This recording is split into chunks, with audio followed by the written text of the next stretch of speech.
안녕하십니까, 박사입니다. 이번 방송에서는 아프리카의 영웅으로 떠오르고 있는 부르키나파소의 젊은 대통령 이브라임 트라오레 얘기를 해보겠습니다. 그는 집권 이후 명확히 밝힌 게 있습니다. 부르키나파소는 구걸하지도 않으며 서방의 원조를 거절한다는 것이었습니다. 또 조건이 붙은 거래도 거부하겠다고 밝혔습니다. 그는 결코 누구의 괴뢰도 되지 않겠다고 다짐했습니다. 트라오레가 전승절의 즈음에 모스크바에 가서 푸틴 대통령과 만난 순간은 세계 주목을 받았습니다. 푸틴 대통령은 그에게 군사, 무기 체계 등 강력한 지원을 약속했습니다.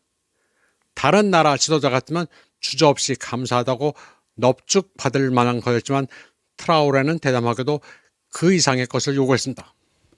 트라오레는 러시아에 대한 의존이 아니라 진정한 자립을 추진할 수 있도록 도구를 지원해달라고 요구했습니다. 아무런 부가 조건도 없이 조국 부르키나파소가 자립할 수 있도록 도와달라고 했습니다. 젊고 패기 있는 트라오레의 이런 요구는 서방뿐 아니라 전 세계를 놀라게 했습니다. 5월 9일 러시아 전승절에 군복 차림으로 나타난 트라오레는 모스크바에 그저 원조나 받으러 나타난 지도자가 아니었습니다. 당당하게 러시아의 평등한 파트너로 서구 제국주의에 대항하는 주권 국가의 수반임을 과시했습니다. 동시에 아프리카가 이제 글로벌 게임의 주요 플레이어가 됐다는 선언이기도 했습니다. 트라오레는 지난해 러시아 아프리카 정상회담에서도 두각을 드러냈습니다. 러시아는 아프리카에 주권이라는 개념을 수출하면서 동등한 차원의 동맹을 추구해왔습니다. 트라오레는 오랫동안 자국을 수탈했던 프랑스를 내쫓고 러시아에서 친구를 찾았습니다. 부르키나파소에서 러시아는 의존이 아니라 상호이익 그리고 서구 패권에 대한 대항에 기반을 둔 파트너가 됐습니다.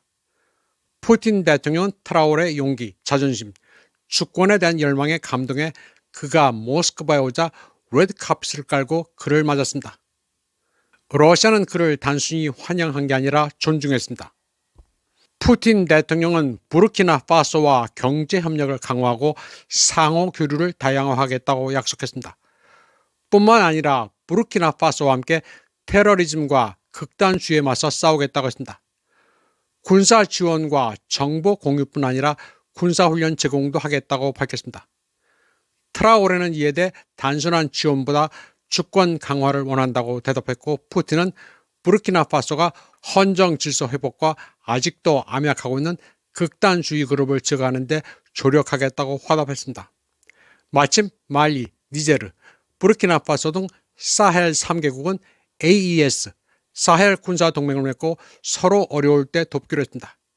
이들 3개국은 전승절 한 달 전 모스크바를 방문했고 세르게이 라브로프는 사헬 동맹의 무기와 군사교관 지원을 약속했습니다.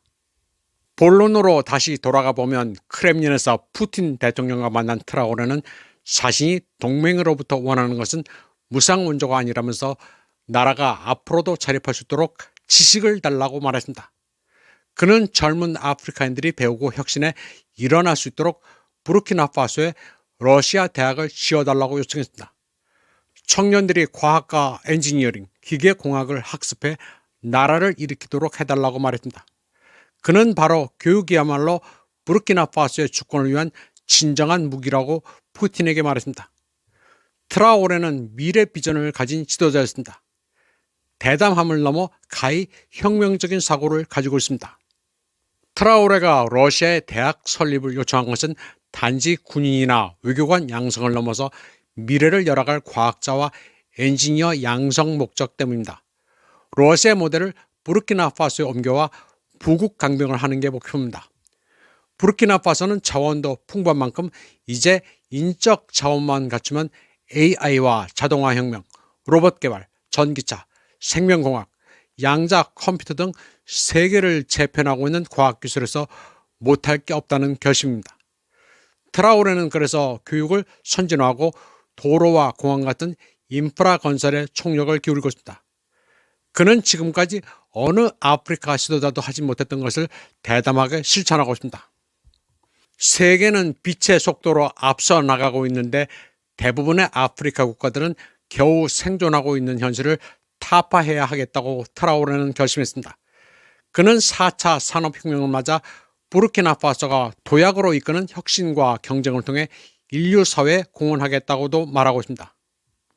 부르키나파소는 아프리카에서는 작은 나라에 속하지만 면적이 27만 4천 평방킬로미터로 한반도 전체보다 더 크고 인구는 2,300만이 넘습니다.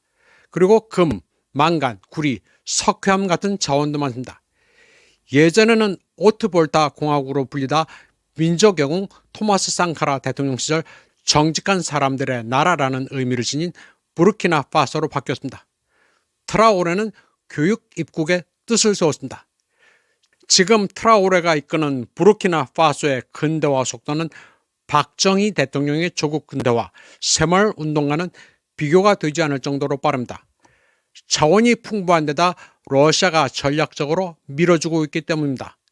아프리카는 서구의 수탈만 없었어도 지금 가난할 이유가 별로 없습니다.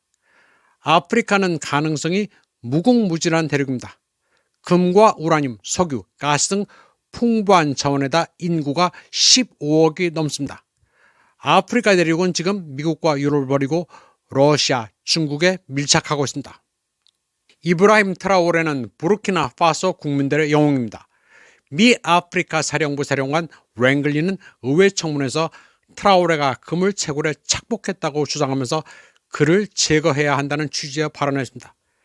이에 대해 트라오레는 부르키나파소의 금은 국민들의 것이며 미국의 주장은 거짓이라고 반박했습니다. 부르키나파소 국민들은 미국의 분개에 모두들 대통령을 지켜야 한다고 외치고 있습니다. 또 우리가 우리 금을 캐는데 미국, 프랑스 니들이 왜 참견을 하느냐면서 공격하려면 공격해보라고 맞서고 있습니다. 피 같은 금을 목숨을 걸고 지키겠다는 게 부르키나파소의 각오입니다. 트라오레의 존재에 프랑스는 미칠 지경입니다. 부르키나파소의 꽂은 프랑스의 자원 착취 빨대를 분지르고 러시아와 밀착하고 있기 때문입니다. 부르키나파소의 주권 수호 움직임을 보고 배운 기니도 외국의 광산업자를 쫓아냈습니다. 아프리카 국가들이 속속 자원을 약탈해온 프랑스와 미국을 몰아내고 있습니다. 그리고 서로 돕고 있습니다. 최근에는 말리에서 유류 부족 사태가 발생하자 니제르가 석유를 공급했습니다.